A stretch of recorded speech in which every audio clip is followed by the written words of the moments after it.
तुम्हाला तर सगळं माहिती आहे, पण ही अक्षरा आली आणि माझं आयुष्य बदललं. तिनं लढायला शिकवलं मला. 3 1 2 3 बघा, अक्षराचं नाव काढलं आणि शिडी मिळाली. आई अक्षरामुळेच मला एक सकारात्मक दृष्टिकोन मिळाला आहे. लढायची जिंकायची एक उमेद मिळाली आहे. आता अक्षरा घरी परत आली ना की मी तिला हरू नाही देणार. माझ्या डोळ्यासमोर ती पोरगी घराच्या बाहेर गेली, मी काही करू शकलो नाही. त्यानंतर मी अक्षराशी बोलायचा प्रयत्न केला होताही, पण तिच्या वडिलांनी फोन घेतला होता. त्यांनी मला निक्षून सांगितलं की पुन्हा अक्षराला फोन नाही करायचा, तिच्याशी कुठलाही संपर्क साधायचा नाही.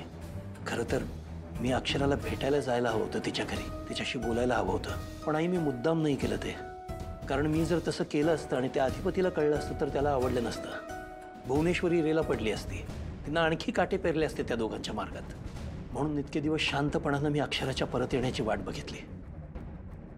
आणि असंही आई, जोपर्यंत अधिपती आणि अक्षराची दिलजमाई होत नाही तोपर्यंत मी तिला इथं आणून काय करणार होतो. नशिबानं आता ते दोघे जण भेटलेत. आता अक्षरा घरी परत येईल. आता एकदा अक्षरा घरी परत आली नाही तर मी तिला पुन्हा इथून हलू नाही देणार, तिला हरूही देणार नाही. अधिपती आणि भुवनेश्वरी काय वाटेल ते करू देत. मी नेहमीसारखा तिच्या पाठीशी उभा राहीन. पण सत्य कुठलं सत्य? काय म्हणजे कशाबद्दल बोलताय तुम्ही? तुझ्या नात्याबद्दल. म्हणजे हे बघ, तुझ्या नात्याला भविष्य आहे का नाहीये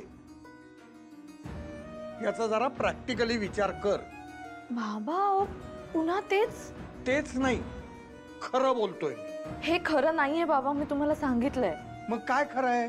खरं हे आहे की माझ्या आणि अधिपतींच्या नात्याला भविष्य आहे. आम्ही एकत्र येणार आहोत, पुन्हा सगळं चांगलं होणार आहे, आमचं भांडण मिटणार आहे. मी, अधिपती, आमचं बाळ, आम्ही सुखा समाधानाने आमच्या घरी राहणार आहोत. असं तुला वाटतंय अक्षरा? म्हणजे हे बघ, हे सगळं अधिपतींनाही वाटायला हवं ना. तसं जर त्यांना वाटत असतं तर ते तुला न्यायला आले असते ना. हो बाबा, आम्ही भेटलो आता. आम्ही भेटलो, हे काय कमी आहे का? हे बघ, ते तुला अचानक भेटले, खुश होण्यासारखं काहीच नाही अक्षरा. पण आमचं बोलणं झालं बाबा. अगं तू समोर दिसलीस म्हणून ते बोलले, त्याच्या पुढे त्यांनी काहीही केलं नाही.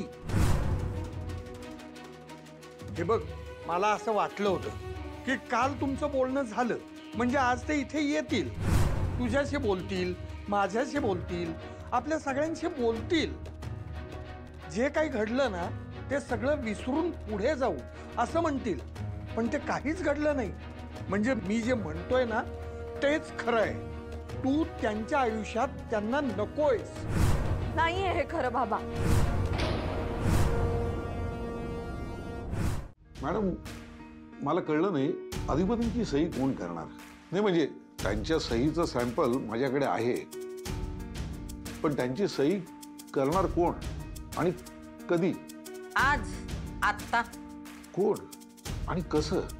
तुम्हाला सही मिळण्याची मतलब आहे का नाही? हा, कोण करणार, कशी करणार, याच्याशी तुम्हाला काय करायचंय? द्या, आणा तो कागद.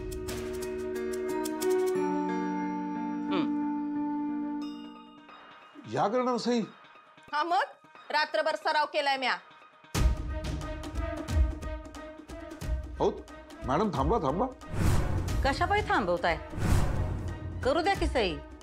हो, पण फायनल पेपरवर नको. एकदा जरा या पेपरवरती सही केलं तर बरं पडेल. आव साहेब, नाही चुकत हो. रात्रभर प्रॅक्टिस केली आहो म्या, नाही चुकत. आता बघाच तुम्ही कशी एक नंबर सही करते ते बघा.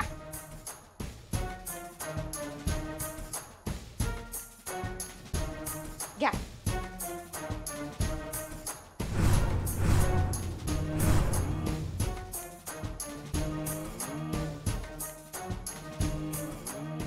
एकदम हुबेहूब केली सही. एक वेळ अधिपती त्यांची सही चुकतील, पण दुरी नाही चुकायची. काय ग? भाई की दिवस रात्र प्रॅक्टिस केल्या म्या. दिसतंय ते. एकदम परफेक्ट सही केली आहे तुम्ही. झालं का नाही तुमचं काम? हो हो, या पेपरवरती अधिपतींची सही मिळाली, पण अक्षरा मॅडमची सही? ती पण मिळेल. दुर्गे, त्या हिराबाईंना फोन कर, बघ कुठवर आल्यात त्या.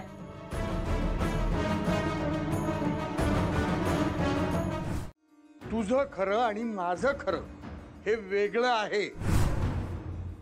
अहो जाऊ द्या ना, तुम्ही कशाला विषय वाढवताय उगाच?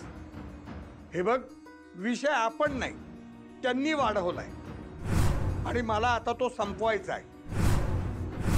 कारण हा विषय संपल्याशिवाय अक्षराचं आयुष्य पुढे जाणार नाही. बाबा, माझं आयुष्यात जे काही होणार आहे ते अधिपतींबरोबरच होणार आहे. आम्ही वचन दिले एकमेकांना साथ देण्याचं, आणि लग्नात दिलेलं ते वचन आम्ही शेवटपर्यंत पाळणार आहोत. अगं तू पाळशील ग, तू सगळं करशील त्यांच्यासाठी, पण त्यांचं काय? ते तुमच्या नात्यासाठी काहीतरी करतील अशी कुठलीच चिन्ह मला दिसत नाहीये. लग्नात दिलेलं एक तरी वचन त्यांनी पाळलंय का ग? मला म्हणाले होते, बाबा तुमच्या मुलीला मी आनंदात सुखात ठेवीन. ठेवलं सुखात? हा, हे सुख तुला घरातनं बाहेर हाकलून दिलं. अगं अजून काय काय बघायला लावणार आहेत हे तो देवच जाणे. अहो तुम्ही शांत व्हा ना, नका चिडचिड करू. अगं चिडचिड नाही, आता देवाकडे फक्त एकच प्रार्थना करणार आहे की माझ्या अक्षूला चांगली बुद्धी दे आणि तिला सत्य स्पष्टपणे दिसू दे. अहो तुम्ही असं नका ना बोलत जाऊ. मग काय बोलू? खोटं बोलू हिच्याशी? खोट्या असं दाखवत राहू हिला? अहो तिचा विश्वास आहे, सगळं चांगलं होणार आहे, ठीक होणार आहे सगळं.